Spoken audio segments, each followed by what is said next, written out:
Hello everyone, कैसे हो आप सब। मैं हूं गौरव काबरा और आप सबका मेरे यूट्यूब चैनल पे स्वागत है। आज मैं लेकर के आ गया हूं the making of an investor series में 6th वीडियो। इस वीडियो में मैं बात करने वाला हूं कि क्यों हमें कुछ सक्सेसफुल इन्वेस्टर्स को फॉलो करना चाहिए। वेल, करना तो चाहिए ही, क्योंकि बड़े लोग हैं, काफ़ी एक्सेल किया इन्होंने अपने लाइफ में, काफ़ी पैसे बनाए इन्होंने अपने लाइफ में। एंड आफ्टर ऑल जब हमें भी वही काम करना है, why not learn from the leaders. ये एक स्टैंडर्ड प्रैक्टिस है। मेरे ख्याल से मैं अकेला नहीं हूँ, बहुत लोग हैं, इनफैक्ट ज़्यादातर लोग हैं जो लोगों को फॉलो करते होंगे। बट मेरी स्टाइल थोड़ी अलग है। मैं जब फॉलो करता हूँ तो मैं एग्जैक्टली ये पता नहीं करने में इंटरेस्टेड हूँ कि उन्होंने क्या खरीदा, कब खरीदा, किस दाम पे खरीदा, वगैरह वगैरह। उनकी क्या होल्डिंग्स है, मुझे उससे भी कोई मतलब नहीं है। मुझे तो बस उनके दिमाग में उतरना है कि वो सोचते कैसे हैं। मैंने ये काम काफ़ी टाइम से किया है। काफ़ी सारे इन्वेस्टर्स हैं जिनके पीछे मैं हाथ धो के पड़ा हूँ। कुछ भी उनके बारे में इंफॉर्मेशन मिले मैं ज़रूर पढ़ता हूँ। इससे मुझे एक अंदाज़ा लगता है कि ये क्या सोच है इनकी, ये कैसे अपने पैसे बनाते हैं। और मैं ट्राई करता हूँ कि उनकी जो अच्छी अच्छी आदतें हैं वो सब इनकॉर्पोरेट करके अपने दिमाग में एक अच्छी फिलोसॉफी बनाऊँ। डेफिनेटली आज का ये वीडियो देखने के बाद या फिर इस प्रैक्टिस को आगे बढ़ाते हुए आपको जो इन्वेस्टमेंट फिलोसॉफी बनानी थी वो आपको डेफिनेटली बनाने में मदद मिलेगी। जिसको याद नहीं आ रहा इन्वेस्टमेंट फिलोसॉफी या फिर एटीट्यूड, ये सब क्या बातें हो रही है, तो उस पर हमने लास्ट वीडियो बनाया था। अगेन आई बटन में अभी फ्लैश करा हमारा पुराना वीडियो, जिसमें मैंने बताया था कि एक इन्वेस्टमेंट फिलोसॉफी और एक एटीट्यूड दोनों रिक्वायर्ड है। तो लास्ट वीडियो था एटीट्यूड पे, आज का वीडियो है फिलोसॉफी पे। तो चलिए शुरू करते हैं आज के अपने इस लेक्चर को। सबसे पहले मैं आपको बताऊं तो अगर यहाँ पे सबसे बड़ी बात जो निकल करके आती है वो ये है कि भैया हमें फॉलो करना है, या आप बोल रहे हो that let us follow some successful investors. The first question is why. Need क्या है? तो देखो, नीड तो एक ही है, हमें सीखना है इनकी गलतियों से। देखो, जितने भी बड़े इन्वेस्टर्स हैं, बहुत सारे हैं, मैं नाम लूंगा धीरे धीरे सबके बारे में। उन सबकी एक खास बात यह है कि उन्होंने स्टार्टिंग ईयर्स में बहुत ज़्यादा गलतियां की है। कोई भी एकदम महारत ही नहीं आता कि एकदम स्टॉक मार्केट में प्रवेश करेगा और प्रवेश करने के साथ में बिग बूम, नहीं होगा। शुरुआत के कई सालों में बड़े से बड़े महारथियों ने भी जबरदस्त गलतियां की है। उन्होंने क्या गलतियां की, उनकी क्या गलतियां हैं जो आप अवॉइड कर सकते हैं, उन सब चीज को सीखने के लिए उनके बारे में जानना बहुत जरूरी होता है। मैं जब भी किसी भी बढ़िया इन्वेस्टर को फॉलो करता हूं तो पहला तो एकदम हाथ धो करके पीछे पड़ जाता हूं, और दूसरा मैं ये जानना चाहता हूं कि उन्होंने अपने अर्ली लाइफ में या अर्ली डेज ऑफ इन्वेस्टिंग में क्या गलतियां की थी। मैं बस यही ट्राई करता हूं कि ये गलतियां मैं ना दोहराऊं। सिमिलर थिंग्स आपके लिए भी लागू होती हैं। अगर आप किसी बढ़िया इन्वेस्टर को फॉलो करना शुरू करें तो ये जरूर उनसे पहचाने, उनकी बातों से, कि वो कौन सी गलतियों के बारे में जरूर मेंशन करते हैं। उन्होंने जो गलती की बस आप वो मत करना, आपके बहुत साल बचेंगे, आपका बहुत, उनका एक्सपीरियंस जो है वो आपके काम आ जाएगा। So that is the essence of the entire thing. बात नेक्स्ट आती है कि भैया फॉलो करें कैसे। तो देखो, फॉलो करने के लिए आज की डेट पे तो बहुत सारे ऑप्शंस हैं। जैसे कि सबसे पहले उनके इंटरव्यूज देखना, ये मैं बहुत ज़्यादा करता हूँ। अगर मैं आपको ऑन एन एवरेज बताऊँ तो YouTube पे एक हफ्ते में मैं कम से कम 5 से 6 घंटे का इंटरव्यू कंटेंट देखता हूँ, और लगभग इन्हीं इन्वेस्टर्स के बारे में देखता हूँ। बहुत ही सीधा सा उसूल है, go to YouTube, search about your investor and उनके बारे में जो भी लेटेस्ट वीडियो आया उसको देख डालो। ये ऐसी बात हो गई कि जो भी मिला सब देख डाला। सारे इंटरव्यूज देखने से ऑब्वियसली बहुत फायदा होता है, क्योंकि ये अपनी पूरी हिस्ट्री, अपनी जर्नी सब बताते हैं कई इंटरव्यूज में, तो बहुत फायदेमंद होता है। ब्लूमबर्ग क्विंट के वीडियोस बहुत अच्छे होते हैं, मैंने वो तो बहुत देखे हैं, एंड मेरे ख्याल से आप भी देख सकते हैं, ऐसे इन्वेस्टर्स को वहाँ फॉलो कर सकते हैं। सो फर्स्ट उनके बारे में अगर पॉसिबल हो सकता है तो इंटरव्यूज उनके देखें। नेक्स्ट है, अगर आपको कोई मनपसंद आपके ऐसे इन्वेस्टर्स हैं और उन्होंने कोई बढ़िया किताब लिखी है तो वो किताब आपको ज़रूर पढ़नी चाहिए। जैसे कि बसंत महेश्वरी जी मेरी लिस्ट में आएंगे, मैं थोड़ी देर में उनके बारे में मेंशन करूंगा। उन्होंने एक बहुत बढ़िया किताब लिखी है, द थॉटफुल इन्वेस्टर।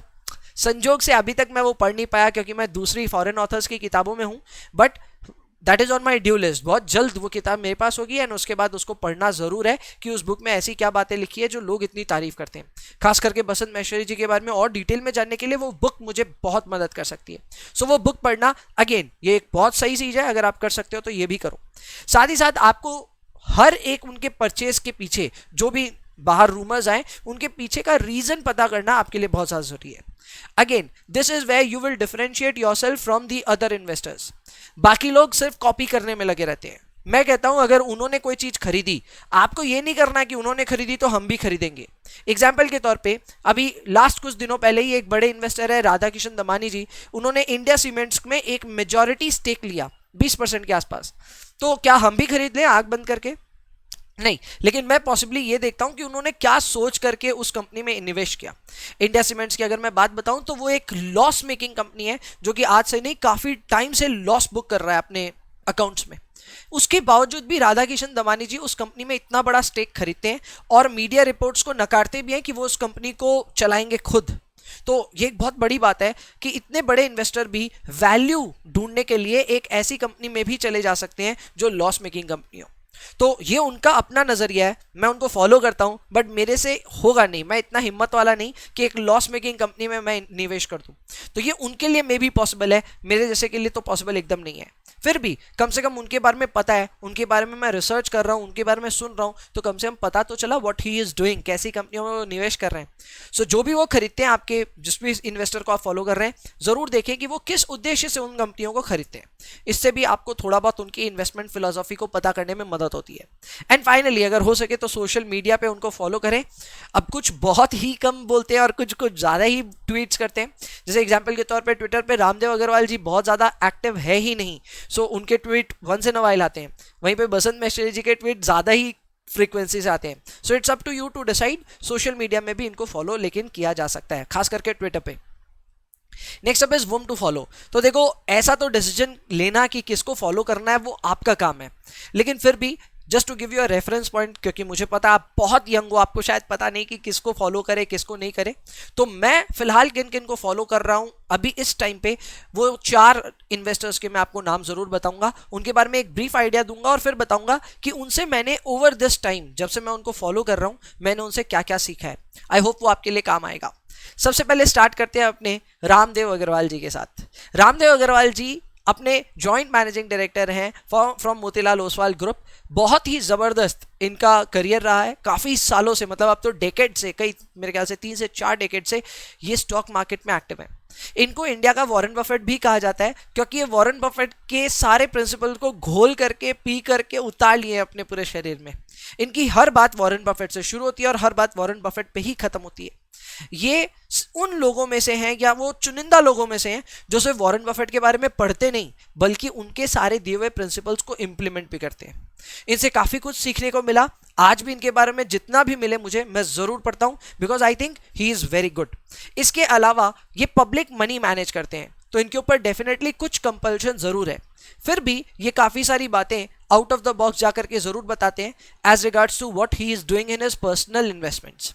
तो वो भी चीजें काफी आकर्षित करती है मुझे। एंड साथ ही साथ ये भी मैं कहूंगा कि ये एकदम फुल प्रूफ इन्वेस्टर नहीं है। ऐसा नहीं है इनके हर दाव सही जाते हैं, इन्होंने भी गलतियां की है। And the best part is ये अपनी गलतियां सीधे सीधे कबूल लेते हैं टीवी के आगे। कोई भी इंटरव्यू में अपनी गलती छुपाते नहीं है, सीधा सीधा बोलते हैं भाई मैंने ये गलती की थी। और मेरे को तो वही सीखना है कि किसने क्या गलती की। तो रामदेव अग्रवाल जी मेरे लिस्ट में नंबर 1 है जिनको मैं फॉलो करता हूँ, और ये है मेरी उनकी तरफ से जो लर्निंग्स हैं। ओ आज थोड़ा कट रहा है मेरा सर की वजह से, फिर मैं ट्राई करता हूं आपको दिखाने का। मेरी पहली लर्निंग जो इनसे है वो ये है कि बेनिफिट्स क्या है कंसंट्रेशन के ओवर डाइवर्सिफिकेशन। तो इसके पीछे एक छोटी सी स्टोरी है, मैं आपको सुनाता हूं। रामदेव अग्रवाल जी का जो बैकग्राउंड है वो एकदम भी स्टॉक मार्केट ओरिएंटेड तो है ही नहीं। इनके पिताजी फार्मर थे और इन्होंने चार्टर्ड अकाउंटेंसी कंप्लीट की थी, एंड उसके बाद सीधा इन्होंने स्टॉक्स में अपना झंडा आजमाया।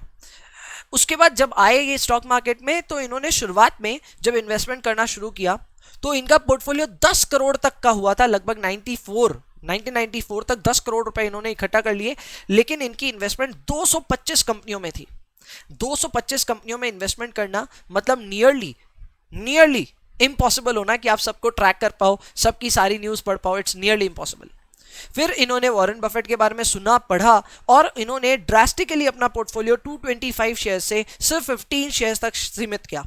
जब इन्होंने ऐसा किया, इनका पोर्टफोलियो भी 1 साल के अंदर डबल हो गया। ये इनको फायदा जो मिला ये था कंसंट्रेशन का, यानी कि rather than buying a very large chunk of shares for diversification, इन्होंने कंसंट्रेशन या फिर फोकस इन्वेस्टिंग की ओर रुख किया, जिसकी वजह से इनको काफी फायदा हुआ। एंड आज भी ये इतने सालों से उसी चीज को फॉलो करते आ रहे हैं। So he is definitely one person who has told me कि भाई कंसंट्रेशन बेस्ट है, डाइवर्सिफिकेशन से भी बेहतर है। इस चीज पे मैंने लास्ट वीडियो में भी बात की थी, आज फिर से कर रहा हूं। एंड ये चीज मुझे रामदेव अग्रवाल जी के इंटरव्यू से ज्यादा बेटर समझ में आने लगा है। नेक्स्ट है रामदेव अग्रवाल जी, बहुत ही फ्लैम्बॉयंट अंदाज में बोलते हैं कि भाई मेरे को तो उस शेयर में हाथ ही नहीं लगाना जिसमें 24% पर एनम की कमाई ना आए। आपको बस मैं बता दूं 24% per annum is a very very big benchmark, छोटी चीज नहीं है। अगर आप 24% पर एनम के बेसिस पे कंसिस्टेंटली कमाते हो तो 3 साल में आपके पैसे डबल हो जाएंगे। That is too, I would say too much, nearly impossible for most of the stocks. लेकिन यही इनका खास अंदाज लगता है मेरे को। जब इनसे पूछा भी जाए कि भाई कितने शेयर्स हैं इंडिया में जो 24% दे सकते हैं, तो ये बोलते हैं मतलब हाथ पे गिन सकते हैं, इतने ही है। एंड यही मेरे ख्याल से इनका एक फिल्टरिंग क्राइटेरिया है जो मैं भी फॉलो करने लगा हूं, एंड मुझे लगता है yes this is very well done, बहुत सही है। ऐसी कंपनियों के बारे में सोचो ही मत जो 24% आपको दे ही नहीं सकती। इन्होंने बर्कशायर हैथवे के भी शेयर्स खरीदे थे, लेकिन वो भी बेच दिए सिर्फ इसी क्राइटेरिया के लिए कि Berkshire Hathaway 24% per annum return नहीं दे सकता। तो भाई ये तो इनके बस की है, अगर ये कर पाते हैं तो हम जरूर ट्राई कर सकते हैं कि ऐसा कुछ हो सकता है क्या। And finally growth investing is better than value investing. इन्होंने इस मिथ को भी बहुत बार ब्रेक किया है दैट ऑल्दो वॉरेन बफेट को वैल्यू इन्वेस्टर बोला जाता है, but he thinks he is a focus investor, he is a growth investor. ये बोलते हैं ये बातें कुछ ज्यादा उड़ गई कि चीप कंपनीज को खरीदें, ऐसा नहीं है। इंडिया में ज्यादा प्रोबेबिलिटी तभी है जब आप ग्रोथ कंपनीज में पैसा लगाएं, जब आप ऐसी कंपनियों में पैसा लगाएं जो ग्रो कर रही है rather than buying very cheap companies. तो इन्होंने बोला है कि अगर डंके की चोट पे कुछ कमा के देगा तो वो है ग्रोथ इन्वेस्टिंग, वैल्यू इन्वेस्टिंग का पता नहीं। So I like the things he said and that is why Ramdeo Agrawal ji को मैं करता हूँ अपनी तरफ से एक सल्यूट। नेक्स्ट आते हैं अपने लिस्ट में बसंत महेश्वरी साहब। बसंत महेश्वरी साहब कोलकाता के ही हैं, मतलब थे, अब मुंबई शिफ्ट हो गए हैं। ये एक पोर्टफोलियो मैनेजर है और इनके कंपनी का नाम है बसंत महेश्वरी वेल्थ एडवाइजरी और एडवाइजर्स एलएलपी। उसके को फाउंडर और पार्टनर है। बेसिकली पब्लिक का पैसा मैनेज करते हैं, हाई नेटवर्थ इंडिविजुअल का पैसा मैनेज करते हैं, खुद का भी पोर्टफोलियो बहुत शानदार है। एक बार एक्सीडेंटली मैं भी इनसे कोलकाता में मिला था एक जगह, एंड बहुत ही गजब है। अभी हाल फिलहाल के दिनों में थोड़ा कम इनको फॉलो कर रहा हूँ, लेकिन इनको मैंने देखा है, इनकी स्टाइल बहुत अलग है। मैंने अपने अर्ली डेज में जब अपनी फिलोसॉफी तैयार की, मैं कहूँगा कि इनकी काफ़ी सारी आइडियोलॉजीज मुझे बहुत मदद की। जैसे कि इनकी एक आइडियोलॉजी ये है कि अगर रॉकेट पे बैठना ही है तो बेटर है उस रॉकेट पे बैठो जो अर्थ का ऑर्बिट छोड़ के आगे बढ़ चुका है। अब इसका क्या मतलब है आप मुझे कमेंट बॉक्स में बताएं। मैं फिर से रिपीट कर देता हूं कि अगर रॉकेट में बैठना ही है तो उस रॉकेट पे बैठो जो अर्थ का ऑर्बिट छोड़ चुका है। अब इसका क्या मतलब है आप मुझे कमेंट में बताइएगा। तो ये मेरे को बहुत सही लगती है इनकी आइडियोलॉजी। सेकेंड आइडियोलॉजी इनकी ये है कि भाई अगर मरना ही है तो महंगे डॉक्टर, बड़े डॉक्टर के हाथ मरो। इसका मतलब क्या है ये भी आप मुझे बताइए कमेंट में। लेकिन ये अपनी बातें बहुत ही अलग स्टाइल में बोलते हैं। अगर आप पकड़ पाओ तो बहुत अच्छा, नहीं पकड़ पाओ तो थोड़े टाइम इनको और फॉलो करो, आपको सब समझ में आने लग जाएगा कि ये कब क्या और क्यों बोल रहे हैं। सो आई थिंक बहुत ही ज़बरदस्त ये इन्वेस्टर है, फॉलो करने लायक है।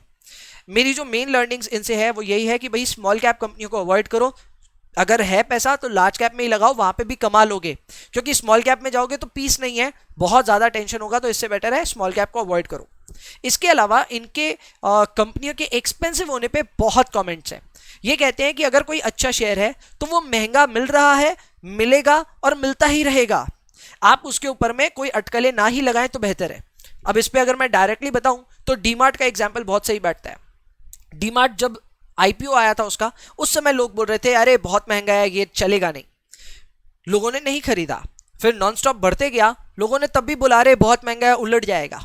आज भी बहुत महंगा लगता है, लेकिन आज भी वो सस्टेन कर रहा है अपने लेवल्स पे, डीमार्ट गिर ही नहीं रहा।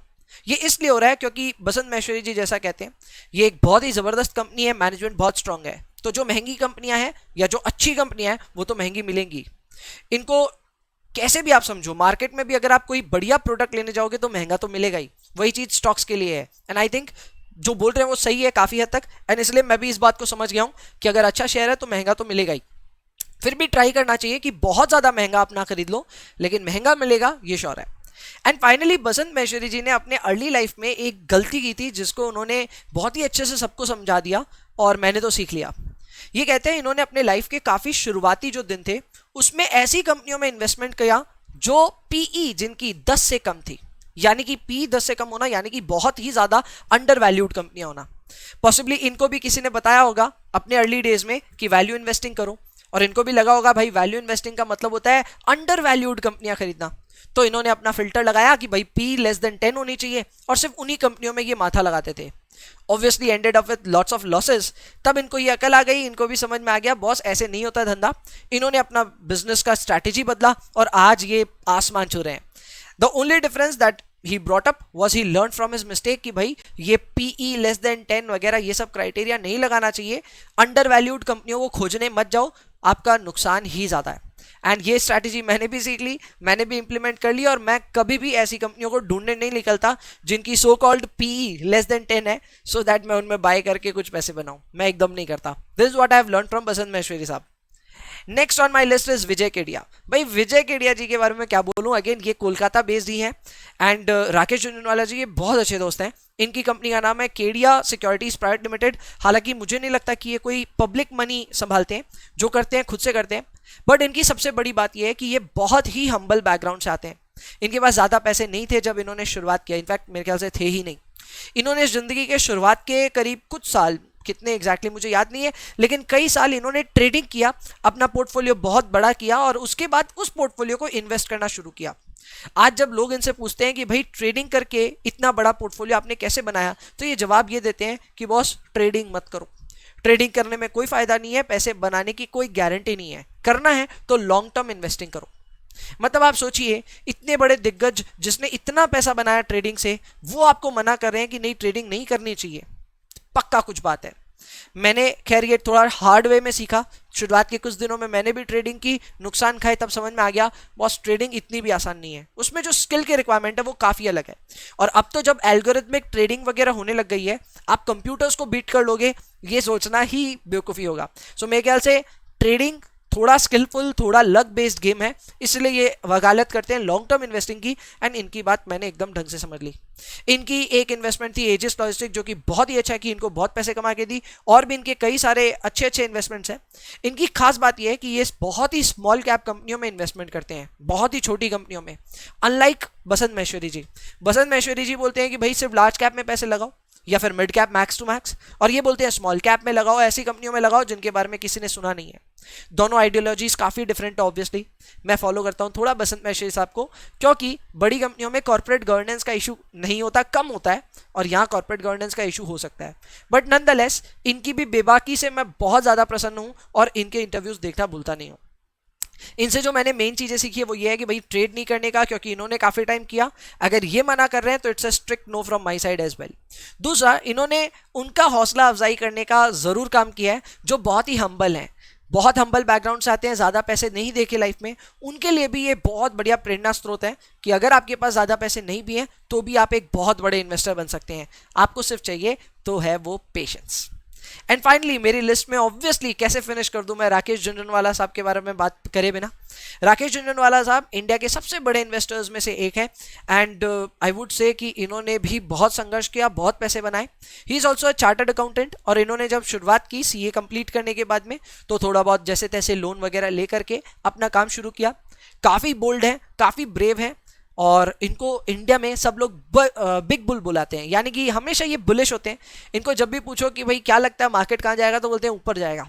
एंड उसी बुलिशनेस के साथ में इनके मैक्सिमम पोजीशंस हमेशा लॉन्ग रहते हैं।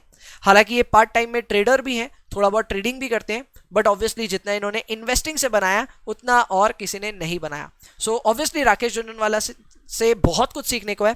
एंड इनकी एंटरप्राइज का नाम है रेयर एंटरप्राइज, एंड उसमें ये पार्टनर है।